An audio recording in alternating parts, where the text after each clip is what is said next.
Hei, ja mēs runājam par standarta Latvijas iedzīvotāju, kas ir otrā fototipa pārstāvis, kuram ir taukaina seborreiska āda ar tendenci uz aknes izsitumiem, pirmā lieta, ko es ieteiktu savā dermatoloģiskajā kabinetā darbā ar šādu pacientu, būtu fototerapija ar intensīvu pulsējošo gaismu, M22. Kādēļ?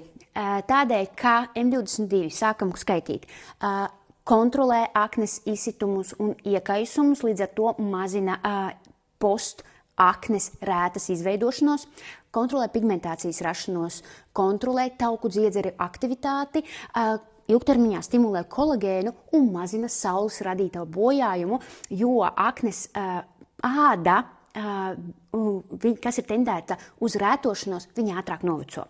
Tādēļ tā būtu forša rehabilitācija, ar ko vispār sākt un kontrolēt aknes procesus.